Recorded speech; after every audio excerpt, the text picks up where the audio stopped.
பாகவதம் அப்படின்னு விட்டாலோ பிருந்தாவனம் அப்படின்னு நினைச்சுட்டாலோ ஒருத்தரை நம்ம நினைக்காம இருக்கவே முடியாது. ஸ்ரீவல்லபர்ங்கிற மகாத்மா. பாகவதம் தான் அவருடைய ஜீவனம். பாகவதத்துக்கு ஆச்சரியமான ஒரு கமெண்ட்ரி எழுதியிருக்கார். சுபோதினின்னு பேரு அதற்கு. அந்த சுபோதினிக்கு 1000 பேர் கமெண்ட்ரி எழுதியிருக்கான்னா அந்த சுபோதினி எப்படி இருக்கும்? அந்த ஸ்ரீவல்லபர் அப்படிங்கிற மகாத்மா அப்படின்னா அவரை உங்களுக்கு தெரியணும்னா ஒரு பாட்டு எல்லாரும் கேள்விப்பட்டிருக்கேன்.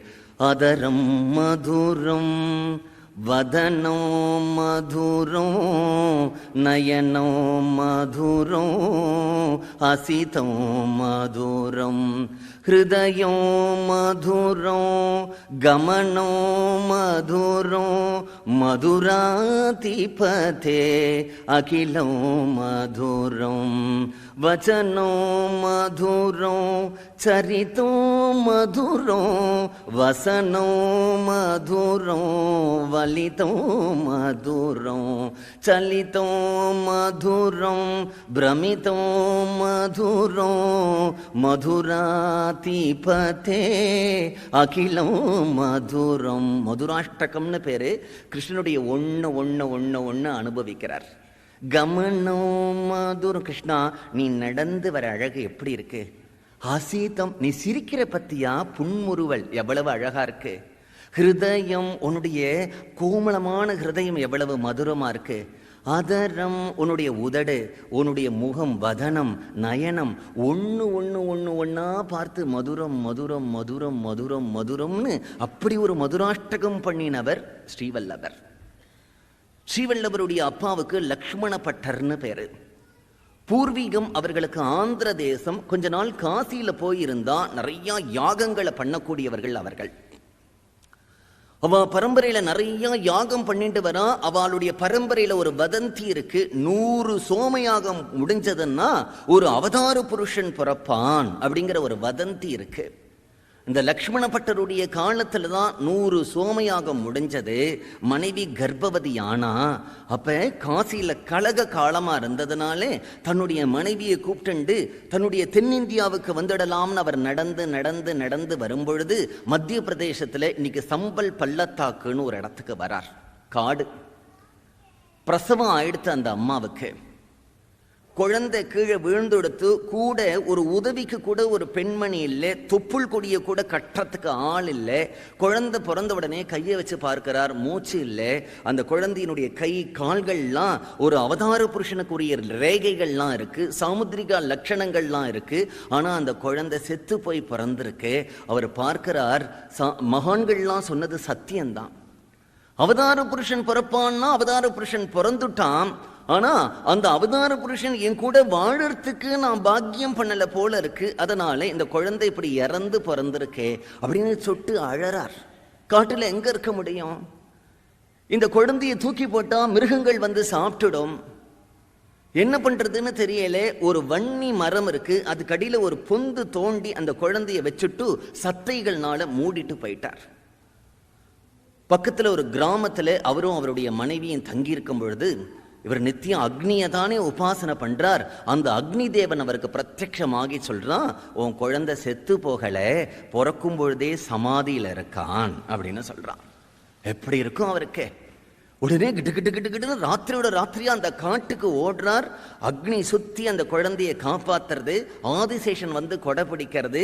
இவர் போன உடனே எல்லாம் மறைஞ்சு போன உடனே அந்த குழந்தையை எடுத்துட்டு வந்து அக்னி ரட்சிச்சு கொடுத்ததுனாலே வைஸ்வானரன் அப்படின்னு பெயர் வச்சார். ஆனா செல்லமா வல்லபா வல்லபான்னு கூப்பிடுவா அவரை. அந்த ஸ்ரீவல்லபர் தாய் தகப்பனார்லாம் போனதுக்கு பிறகு ஆந்திரால வரார். அவர் பகவான்கிட்ட ஒரு பிரார்த்தனை பண்றார். மனுஷன் நடந்தா கூட இப்படி காலை தாண்டி தாண்டி நடந்துடுறான்.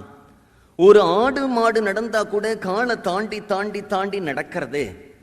அந்த மிருகங்களுடைய கால் படாத இடம் ஒண்ணு இருக்கு. புழு மட்டும்தான் உடம்ப வந்து இப்படி இப்படி இப்படி இப்படி இப்படி பண்ணி பண்ணி பண்ணி பண்ணி நவரும். புழு நகர்ந்தது அப்படின்னு அது பூமியில படாத ஒரு இடம் இருக்காது. அவர் கிருஷ்ணர்கிட்ட என்ன பிரார்த்தனை பண்றார்னா, ஒரு புழு இப்படி ஒரு நெளிஞ்சு அடுத்த இடத்துக்கு போகுமோ அது மாதிரி இந்த பாரத தேசத்துல ஒவ்வொரு இடத்துலையும் நான் ஒரு பாகவத சப்தாகம் பண்ணணும் அப்படிங்கிறது தான் அவர் கிருஷ்ணர்கிட்ட பண்ணியிருக்கக்கூடிய பிரார்த்தனை. இந்த ஒரு மண்ணில் பண்ணணும், அடுத்த மண்ணில் ஒரு சப்தாகம் பண்ணணும், அடுத்த மண்ணில் ஒரு சப்தாகம் பண்ணணும். அப்படி பாகவதத்தில் அவருக்கு ருச்சி. ஸ்ரீவல்லபருக்கு கிருஷ்ணதாசன் ஒரு சிஷ்யர். அந்த ஸ்ரீவல்லபருடைய அத்தனை நிர்வாகத்துக்கும் எல்லாருமே பஞ்சத்வாரகா போனா பேட் துவாரகா இருக்கு, மூலத்வாரகா இருக்கு, டாக்கூர்ஜி துவாரகா இருக்கு, அது மாதிரி ஸ்ரீநாத் துவாரகா இருக்கு. அந்த ஸ்ரீநாத் துவாரகையில போனாதான் ஸ்ரீவல்லபர் அந்த கிருஷ்ணரை எப்படி சொகுசா பூஜை பண்ணியிருக்காருங்கிறது தெரியும். வெள்ளியிலே அம்மி இருக்கு, தங்கத்துல குழவி இருக்கு. எதுக்காகனார் அந்த கிருஷ்ணனுக்கு வேண்டிய பச்சைக்கற்பூரம் ஏலக்காலம் பொடி பண்றதுக்கு. அங்க தண்ணி கிணறு இல்லை, நெய் கிணறு இன்றைக்கும் இருக்கு. அந்த நெய் கிணறு கார்த்தால ரொம்ப எடுத்துனா ராத்திரி கிளீன் பண்ணிடுவான். கிருஷ்ணருக்கு ஒரு நாளைக்கு நூற்றுக்கணக்கான பக்ஷணங்கள்லாம் பண்ணி நிவேதனம் பண்றா. ஒரு மைசூர் பாக்கு பண்ணினா 10 செங்கல் சைஸுக்கு இருக்கும். அது நித்தியம் கிருஷ்ணன் ஸ்நானம் பண்ண வேண்டிய அவனுடைய தீர்த்தம் யமுனையிலிருந்து பிளைட்ல வருது, குங்குமப்பூ காஷ்மீர்ல இருந்து வருது, வெற்றிலை நம்ம வேலூர்ல இருந்து வருது. எந்தெந்த ஊர்ல எந்தெந்த வஸ்து பவித்திரமா இருக்குமோ அந்தந்த ஊர்ல இருந்து வரவழைச்சு இன்றைக்கும் ஸ்ரீநாத் ஜிக்கு அந்த ஸ்ரீநாத் துவாரகால அப்படி கைங்கரியம் நடந்துருக்கு. இதெல்லாம் வல்லபர் ஏற்படுத்தின ஒரு சம்பிரதாயம். இந்த ஸ்ரீநாத் துவாரகாவுக்கு இந்த ஸ்ரீநாத்ஜி வரத்துக்கு முன்னாடி கோவர்தன மலையினுடைய கீழே தான் இருந்தான். ஸ்ரீவல்லபருடைய அத்தனை நிர்வாகத்தையும் பார்த்துட்டு இருந்தார் கிருஷ்ணதாஸ் அப்படிங்கிற ஒருத்தர்.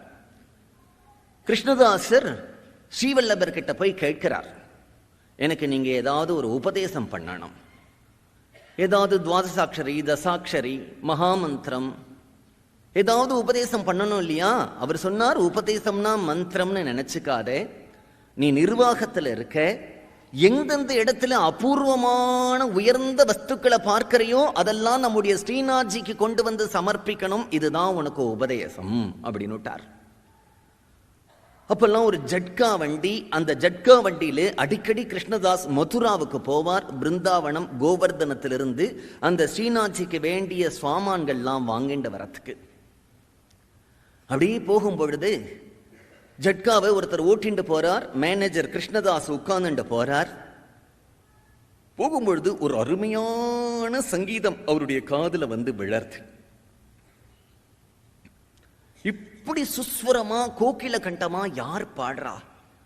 அற்புதமா இருக்கே. நம்ம குரு என்ன சொல்லியிருக்கார்? எதெல்லாம் ஆச்சரியமா அற்புதமா இருக்கும் அதெல்லாம் கிருஷ்ணனுக்கு சமர்ப்பிக்கணும்னு சொல்லியிருக்கார் இல்லையா? இப்ப சாமா வாங்கறத விட்டார். அந்த ஜட்காக்காரனை கூப்பிட்டு, இந்த சங்கீதம் எங்க வருதோ அங்க போ. அந்த சங்கீதம் வர்றதுக்கு போனா அங்க ரஞ்சனின்னு ஒருத்தி இருக்கா, நல்ல நாட்டிய சாஸ்திரம் தெரிஞ்சவ. அது மட்டும் இல்லாம அதி சுந்தரி. அவர்களை பார்க்கிறவர்களுக்கு இவ தேவலோகத்திலேருந்து ஏதாவது தப்பித்தவறி பூமியில விழுந்த பொண்ணோன்னு தோணும், அவ்வளவு அழகு.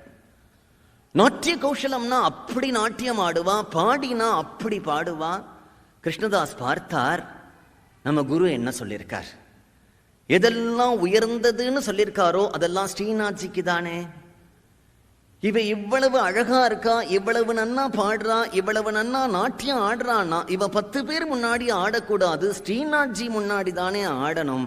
அதனாலே அந்த நாட்டியம் முடிஞ்ச உடனே மெதுவா அவர்கிட்ட போனார். அம்மா, எனக்கு ஒரு எஜமானன் இருக்கார், அவர்கிட்ட வந்து நீ ஆடணும், வரியா?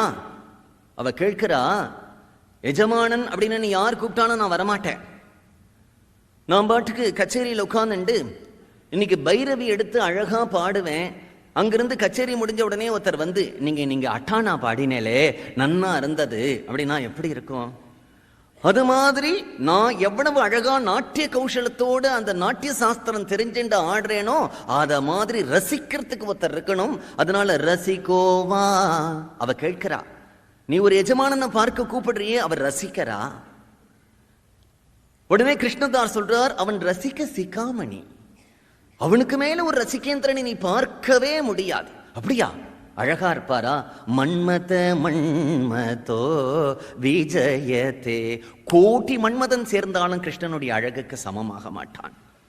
வெளிநாட்டிலிருந்து பாரபட்சம் இல்லாத ஒரு ஃபாரினரை கூப்பிட்டு வாங்கோ, 1000 சுவாமி போட்டோவை மாட்டுங்கோ, இதுல அழகா இருக்கிற கிருஷ்ணன்ட்ட தான் அவன் போய் நிற்பான். அழகுன்னா கிருஷ்ணனுக்கு மிஞ்சின அழகு உலகத்துல கிடையவே கிடையாது. சுந்தரோவா, ரசிகோவா, நான் ஆடினா எனக்கு சம்மானம் பண்ணணுமே, தனிகோவா நிறைய பணம் தருவாரா? என்ன அப்படி கேட்டுட்ட? லக்ஷ்மியே அவருடைய காலை பிடிச்சிட்டு தொங்கின்னு இருக்கா. தனிகோவா, அப்படி ஒரு தனிக்கரா? சரி, என்ன வயசு இருக்கு அவருக்கு? யுவாவா, 14 வயசுக்கு மேல தாண்டவே தாண்டாது, நித்திய யுவா. சொன்ன உடனே அவ முதல்ல நினைச்சா வேற ஒரு நாள் தேதி கொடுக்கலாம் நினைச்சா, இவர் இப்படி எல்லாம் சொல்றத பார்த்த உடனே இப்பவே அவரை பார்க்கணும்னு தோணிடுத்து. பக்கத்துல ஒரு பல்லக்கு ஏற்பாடு பண்ணினா, முன்னாடி கிருஷ்ணதாஸ் இருப்பார், சாமான் வாங்குற வேலையெல்லாம் விட்டார், குதிரையில போறார், பின்னாடி பல்லக்குல ரஞ்சனி வரா. எங்க உங்க எஜமா, எங்க உங்க எஜமா? அந்த ஸ்ரீநாத்ஜி கோவிலுக்குள்ள வந்து திரை போட்டிருக்கு இல்லையா, திரைய சர்ன்னு இழுத்தார், திரை திறந்தது. பாரு என் எஜமான ஆடு. ஒரு ஆட்டம் ஆடினா, சுத்தி சுத்தி சுத்தி அப்படியே கீழே விழுந்தா, ஒரு ஜோதி போய் கிருஷ்ணர்கிட்ட கலந்துடுத்து. அதுக்கப்புறம் எழுந்துக்கல. அவ என்ன தபஸ் பண்ணினா? கிருஷ்ணதாஸ் என்ன ஜபம் பண்ணினார்? பிரயச்சதி குருஹோ பிரீத்தோ வைகுண்டம் யோகி துர்லபம்னா, குரு பிரீத்திக்கு பிரீத்தியானவாளுடைய பிரீத்தியை சம்பாதிச்சவளுக்கு கிடைச்ச கதினா இது நடந்த சம்பவம். அப்படி ஸ்ரீவல்லபர் அந்த பிருந்தாவனத்துல, அவருக்கு கோகுலத்துல ஒரு கிருஷ்ணர் வச்சிருந்தார். அந்த கிருஷ்ணருக்கு நவநீத பிரியன்னு பேரு. கோவர்தனத்துல ஒரு கிருஷ்ணர் வச்சிட்டு இருந்தார், ஸ்ரீநாத்ஜின்னு பேரு அந்த கிருஷ்ணனுக்கு. இன்றைக்கும் கோகுலத்திலே, இப்ப எப்படி ஸ்ரீரங்கத்திலே ரங்கநாதரை பூஜை பண்றவர்கள் எல்லாம் ராமானுஜருடைய சம்பிரதாயத்துல வந்தவர்களோ, அது மாதிரி இன்றைக்கும் கோகுலத்திலையும் மதுராவிலையும் கிருஷ்ணனை பூஜை பண்ணக்கூடியவர்கள் எல்லாம் ஸ்ரீவல்லபருடைய சம்பிரதாயம் புஷ்டி மார்க்கம்னு பேரு. அந்த மார்க்கத்துல வந்த வைஷ்ணவர்களே இன்றைக்கும் பூஜை பண்ணிட்டு இருக்கா. மதுராவில காராகிரகம்னு சொல்லக்கூடிய ஜெயில தானே கிருஷ்ணர் பிறந்தான். அதனால வெளியில மதுராநாதன் அப்படின்னு அழகான ஒரு கோவில் கட்டி அதுல கிருஷ்ணனை பிரதிஷ்டை பண்ணியிருக்கார் ஸ்ரீவல்லபர். அப்பேற்பட்ட ஒரு பக்தர் ஸ்ரீவல்லபர்.